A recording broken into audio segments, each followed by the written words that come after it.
In the dusty heart of Goma, Congo, where the streets spoke more truth than people ever dared to, lived a man named Mbaki. He wasn't rich, but he was honest. Worked as a mechanic, fixed cars with bare hands and broken tools, and still managed to smile like life had never tried to crush him. He was known for being too kind, almost foolishly kind. That's why everyone in the neighborhood whispered when they saw him walking hand in hand with Zuena, the prostitute. Zuena wasn't like the others. Her beauty was sharp, almost tragic. Smooth, deep skin, full lips that rarely smiled unless money was involved, and eyes that carried more secrets than a church confessional. She had been working the red light zone since she was 15, surviving off foreign soldiers and broken local men with empty homes and cold wives. Nobody understood what Mbaki saw in her. But he did. I saw her crying one night. Not the fake tears she used to lure men, but real ones. The kind that don't ask for help, just beg for someone to notice, he once told his friend. That night changed him. He went from fixing engines to trying to fix her soul. Zuena didn't trust him at first. She laughed in his face the first time he brought her flowers. "You think this is a movie? Go fix your engine, mechanic boy." But Mbaki didn't walk away. He kept coming back, kept showing up with kindness, not demands.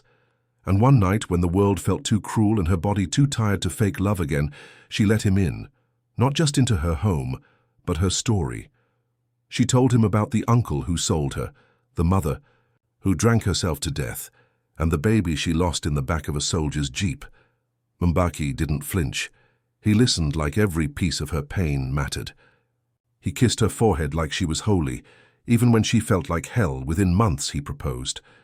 And she, unsure of whether it was love or desperation, said yes. The wedding was small. The church priest didn't even smile. No one clapped. Some spit on the ground after the ceremony. "He's cursed himself," they said. "He married filth." But Mbaki didn't care. He loved her with a hunger, built her a house, gave her new clothes, stopped her from working nights. People started to soften. They saw her holding groceries, laughing, helping old women cross the street. Maybe she had changed. Maybe love did that. But Zuena? Deep down, she never believed it would last. Something in her refused to heal. Every time Mbaki touched her gently, she remembered the ones who didn't. Every time he said, "I love you," she heard the lies of men who paid to use her. One night, after a small fight over something meaningless, Mbaki had forgotten to buy rice. Zuena snapped. The rage came from nowhere, or maybe it came from everything. "You act like I'm yours, but I've been owned before, Mbaki, and they treated me better than you." He stood still, not believing what she just said. "Zuena, don't talk like that. You're not owned. You're my wife." She laughed, a sharp, bitter sound. "Wife? You married a whore and thought she'd turn into a queen. You're the fool. You're not a man. You're an animal." Silence swallowed the room. Even the walls felt ashamed. Mbaki's chest tightened. "Is that really how you see me?" "I see you clearly now," she hissed. "A mechanic who thought he could fix something broken beyond repair." Then she left, that night. Packed a small bag, threw off the wedding ring like it burned her, and disappeared into the darkness. What happened after that, no one expected. Mbaki didn't sleep that night. He sat on the wooden chair in their small kitchen, staring at the place where her shoes used to be. The air was quiet, but it felt like it was screaming. His hands shook, not with anger, but something worse. Confusion, pain, that type of ache that doesn't bleed but eats you alive from inside. By sunrise, the news had already made it through the town like wildfire. She left him. He thought he could change her. That woman was always bad news. They laughed in corners, whispered at their shops, pointed when he passed. Even his best friend, Jojo, didn't have the courage to look him in the eye. But Mbaki didn't respond. He didn't cry in public, didn't scream or go looking for her. He went back to work, silent, focused. Fixed engines like he was punishing them for falling apart, just like his life had. Zuena, meanwhile, had gone back to the city. Not to the brothels, no. This time, she told herself, it would be different. She got a job at a small bar in the outskirts of Bukavu, working as a waitress. The manager, a fat man named Kasongo, had seen her beauty and agreed on the spot. But even there, the stares followed. Men looked at her with hunger, women with disgust. No matter how hard she tried to start over, the label followed her like a ghost. Whore, used, broken. And in those lonely nights, when she wiped the bar counters and pretended not to hear drunk men whisper filthy things, she thought about Mbaki. His stupid, honest eyes, the way he believed in her when she didn't even believe in herself. She remembered the way he held her hand, how gentle he was even when she pushed him away. She remembered calling him an animal. That moment haunted her. What kind of person destroys the only good thing in their life? But pride is a heavy thing. He hadn't come after her. He didn't call. Maybe he gave up too. Maybe he realized she was right. Months passed. Mbaki became colder, quieter. The once cheerful mechanic now only spoke when needed. His smile was gone. The villagers started to miss it. Even the ones who judged him now said things like, he didn't deserve that. But sympathy didn't help. His heart had hardened. 1.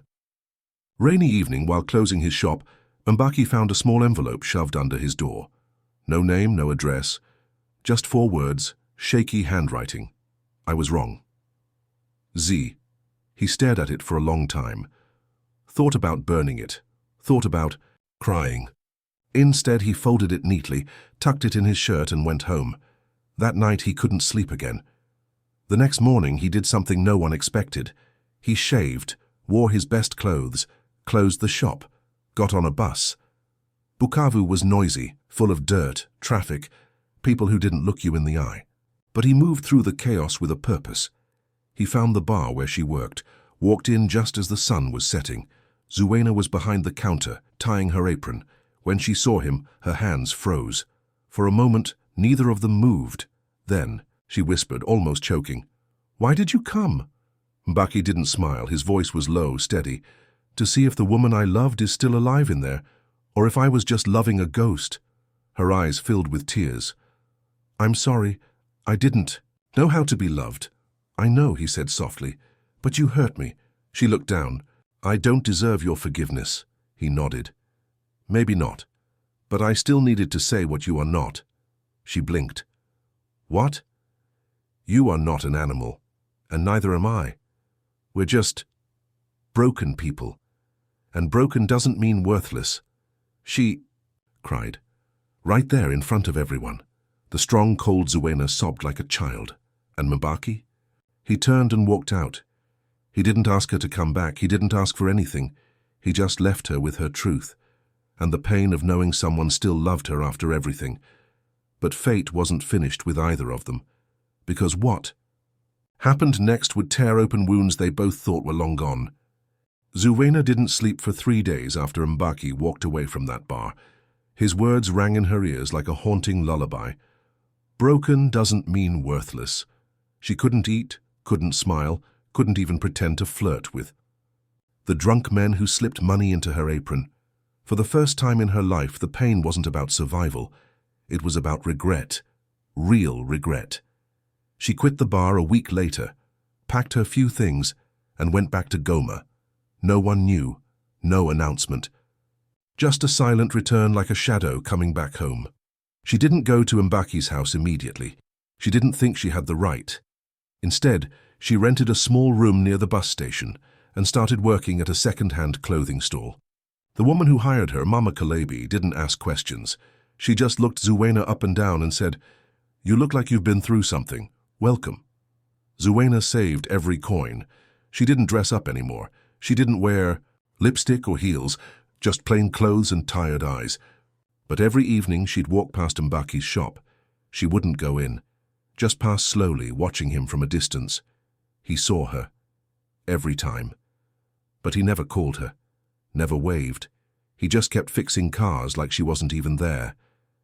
And yet, something changed. One morning a small package appeared at her stall, wrapped in old newspaper. No name, no note. Inside was a scarf, soft green, the exact color she loved, the same one Mbaki had seen her wear years ago before it got stolen. She didn't cry. Not this time.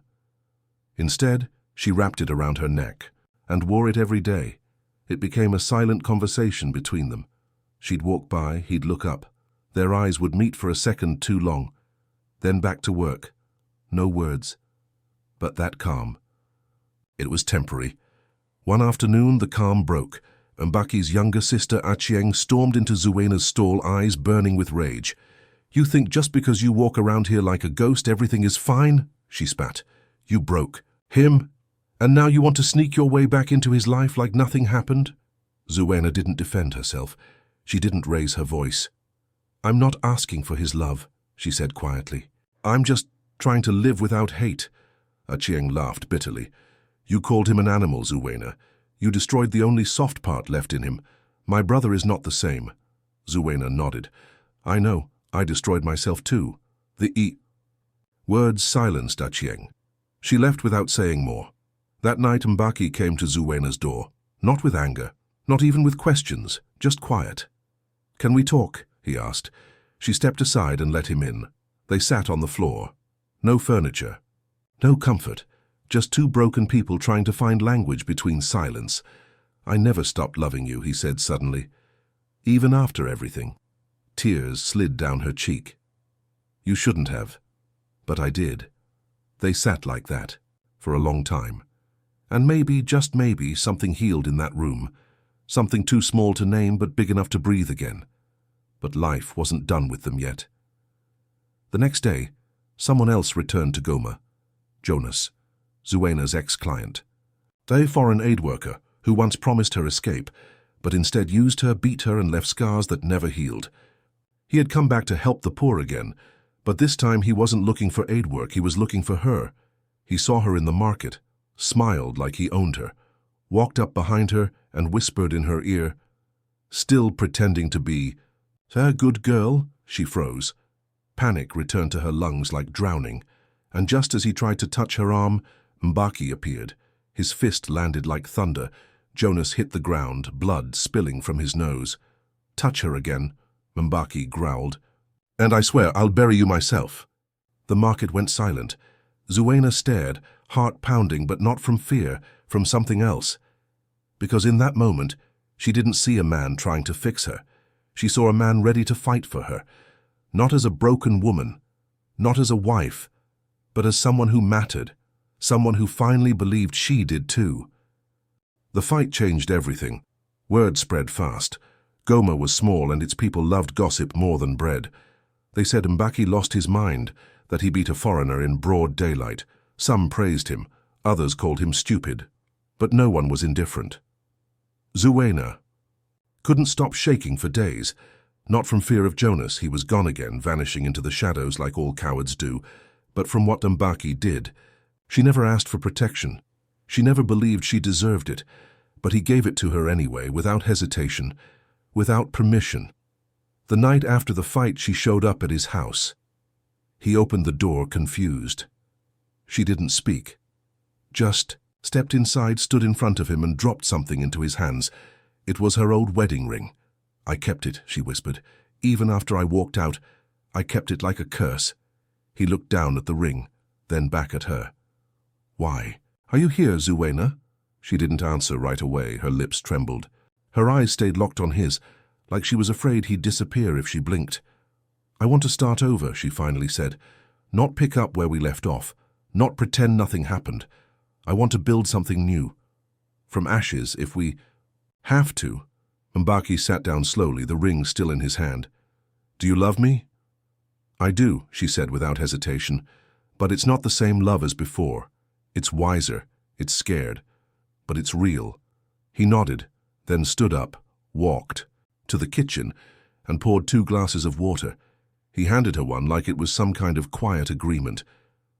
They sat together that night. Didn't touch, didn't kiss. Just talked. About everything, the past, the pain, the ugly truths between them, and for the first time in a long time, they both slept peacefully under the same roof. Weeks passed. They didn't rush. There were no big gestures, no loud declarations, just small moments, cooking together, praying together, planting a tree behind the house, laughing sometimes, crying sometimes, but always together. People in town didn't know what to make of it. Some said Mbaki had gone mad, others said Zuena had bewitched him, but some saw the truth, that two people had burned to the ground and were slowly learning how to rise again. Then came the unexpected. Zuena missed her period. She ignored it at first. Stress, she told herself. Fatigue. It happens. But the days passed and her body started to change. Her cravings, her nausea. She knew the signs. She had known them before. And she also remembered how that ended. Still, she went to the small clinic. Near the church, the nurse confirmed it. She was pregnant. The news hit her like thunder, not joy, not fear. Something deeper, something that felt like redemption. She walked home slowly, holding the paper in her hands like it was made of fire. That evening, Mbaki came home from work, tired but calm. She waited till he sat down before handing him the folded paper.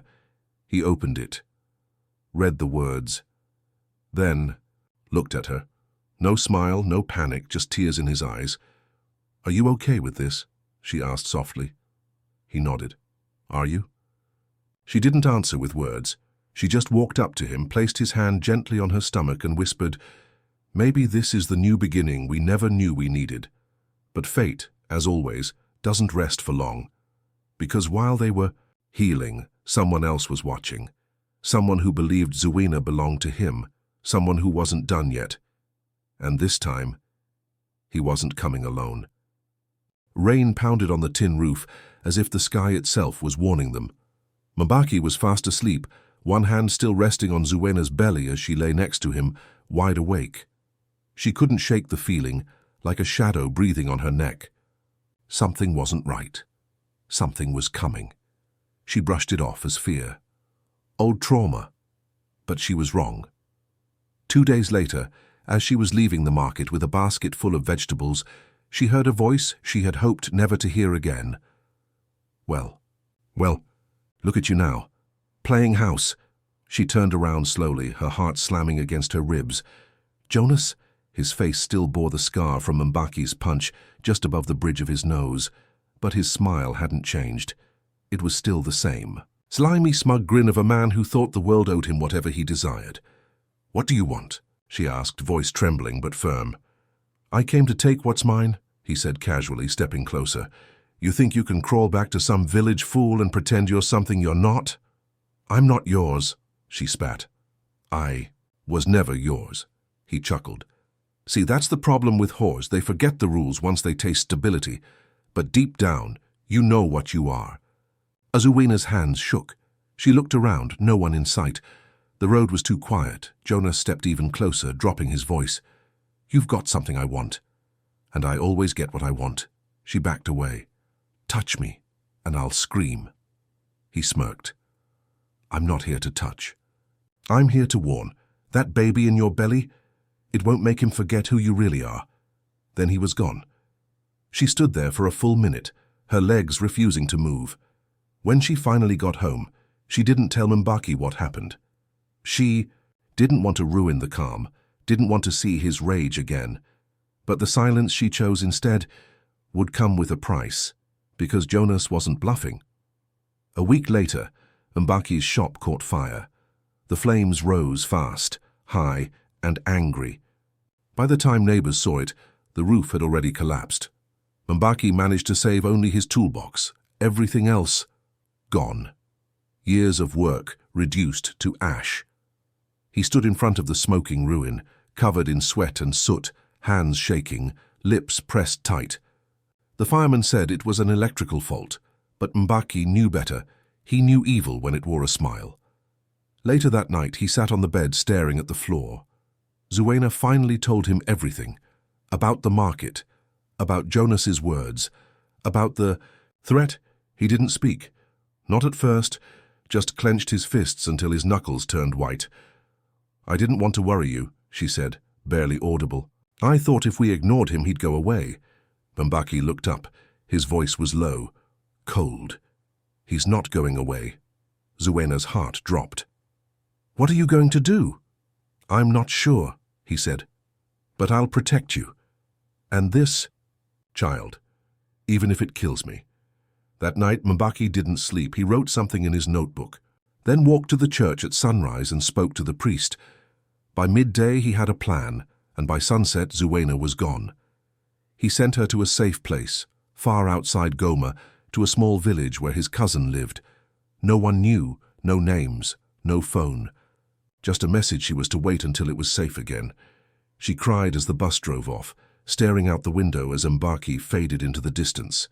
She wanted to fight beside him, but he wouldn't let her. "I've already lost too much," he said. At the station, "I won't lose you too." Left behind, Mbaki moved differently now. He watched every corner, trusted no one. The old kindness in his eyes had turned to steel. Jonas had awakened something in him, something dangerous, and soon Jonas would regret it, because a man who has nothing left to lose and is the most dangerous kind of man. The first punch Mbaki threw in his life was for love. The next ones would be for vengeance. With Zuena gone and their unborn child tucked away in safety, Mbaki began to move through Goma like a ghost with purpose. No one could read him anymore. Not even Jojo, his oldest friend. The silence around him grew heavier, but so did the tension. He didn't speak much, but his eyes were making promises that blood would soon fulfill. He started asking questions, but not directly. He'd sit at the small beer stalls in the evenings, drinking slowly, listening to the drunken whispers of people who had seen Jonas at certain places, sometimes with soldiers, sometimes with government workers, sometimes with girls who didn't look old enough to know what they were doing. Jonas wasn't just a predator. He was protected. Mbaki knew now that this wasn't just personal. Jonas didn't come back for closure. He came back because people like him always came back, confident that the world would protect them, even after they ruined lives. But Mbaki wasn't the same man who used to fix cars for villagers who never paid him on time. This Mbaki had nothing to lose and one thing to win: justice. So he waited. He found out Jonas had rented a room at the most expensive hotel in town. Foreigners like him always needed a clean place to look dirty. Mbaki used to pass that hotel every day on his way to the garage. This time he passed it with a different reason. He watched from across the road, learned Jonas's patterns, when he came, when he left, who he spoke to. Then one night, Jonas slipped up. He came out late, drunk, alone. Mbaki followed him through the alley that led to the back of the hotel. Jonas didn't even realize someone was behind him until the first blow hit him behind the ear. He dropped like a sack of bricks, groaning, cursing. Before he could even reach for his pocket, Mbaki kicked him square in the ribs. "You think this is about you and me?" Mbaki hissed. "You think this is about one woman?" Jonas tried to speak, but blood filled his mouth. Mbaki leaned closer, his voice calm, too calm. "You hurt her, you scared her, you called her things I won't even repeat. And then you burned down the only thing I had left. And you thought you'd just walk away?" Jonas reached for his jacket pocket. Mbaki's eyes flicked down. He saw the glint of silver. A knife. He reacted fast. Too fast. The struggle was short, brutal, full of rage. And when it ended, Mbaki stood over Jonas, breathing heavy, the knife now in his hand. Blood pooled beneath Jonas's jacket. Mbaki staggered back, staring at what he'd done. He didn't plan to kill him. But fate didn't care about plans anymore. He ran, through the alleys, through the dark, until he was far from the body. The next morning, the hotel was swarming with police. "Foreign aid worker murdered," the papers said. "Robbery gone wrong," they claimed. Nobody suspected the local mechanic. Who would? Mbaki returned home, washed his hands, sat quietly on the bed that still smelled like Zuena, and for the first time in weeks, he slept like a man who had finally buried his nightmares. But Goma doesn't forget, and blood doesn't stay silent forever. 2 weeks later, while Mbaki was walking to the store, a police truck pulled up beside him. 3 men stepped out, guns in hand, faces hard. "Mbaki Lumumba?" He nodded, calm. "You're under arrest." They didn't let him speak, didn't let him call anyone. The cuffs were tight. The truck door slammed shut. Inside the prison cell, the walls smelled like piss and pain. He sat in silence, not denying, not pleading. He had done it, but what he didn't know was that Zuena had come back. She had returned the moment she heard day of Jonas's death, and when she heard what happened to Mbaki, she did something no one expected. She went to the police station and told them the whole truth. Zuena didn't knock on the station's door like a scared woman. She walked in like a storm, slow, steady, unstoppable. Her eyes were tired, her belly heavy with life, and her voice carried the weight of every buried truth. "I need to speak to whoever arrested Mbaki Lumumba." The young officer behind the desk raised an eyebrow, unimpressed. "And you are?" "I'm his wife," she said, "and I have something to confess." An hour later, she sat across from the chief inspector, a thick-bellied man with many medals and too little soul. He looked at her like she was wasting his time. "I want to give a statement about Jonas Mackenzie," she said. The name shifted the air. He leaned in. "You know something?" "I know everything," she said, then took a breath that shook her bones. "I know what he did to me, what he did to Mbaki, and what he did before that, to other girls, local girls, underage. No one ever listened. No one ever cared." The inspector frowned. "Why come forward now?" "Because you arrested the wrong man for the right crime." She told them about the threats, the fire, the fear. She didn't know Mbaki had killed him, she said, not until the news broke. But she knew he was capable of it. And she also knew he did what the law never would. When she finished, the room was quiet. The inspector sighed. "Even if what you say is true, vigilante justice is still a crime." Zuena looked him dead in the eye. "Then lock me up too." He didn't answer. He dismissed her, but the story didn't die there, because someone else had been listening. A young journalist from the local radio station. She had been at the station for a parking violation story when she overheard Zuena's confession, and something about it stuck. She found Zuena later that day and asked for an interview. Zuena said no at first. She was tired of talking, tired of being a story. But then she thought of all the girls Jonas had hurt, all the people who had turned their faces away, all the silence she had lived in. So she agreed. That radio interview exploded like wildfire across the country. Zuena spoke clearly, truthfully. She didn't paint Mbaki as a saint, didn't hide her own past. She told it raw, from the brothel to the wedding ring to the fire to the body in the alley. And for the first time, people listened. Some called her brave, others called her trash trying to justify murder. But no, one ignored her. Petitions were signed. Protests started in Goma and spread to Bukavu. People demanded Mbaki's release. They demanded justice, not just for him, but for the girls Jonas had left broken and forgotten. Inside the prison, Mbaki didn't know any of it was happening. He sat quietly each day, speaking only when necessary, his spirit neither broken nor whole, just waiting. Then one morning the guards came for him. "Someone wants to see you," they said. He thought it was a lawyer or a judge. But it was Zuena. She stood in the visiting area, hands folded over her belly, eyes swollen but shining.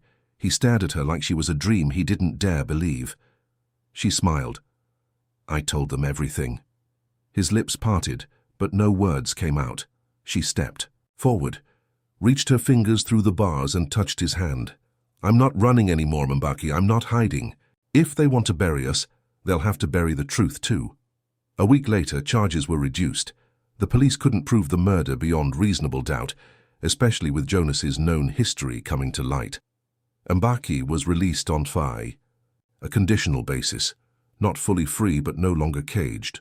The town welcomed him with mixed faces, some proud, some disgusted. But he didn't care. He went home, to a small house, to a woman who had once called him an animal, and now called him everything she never thought she deserved.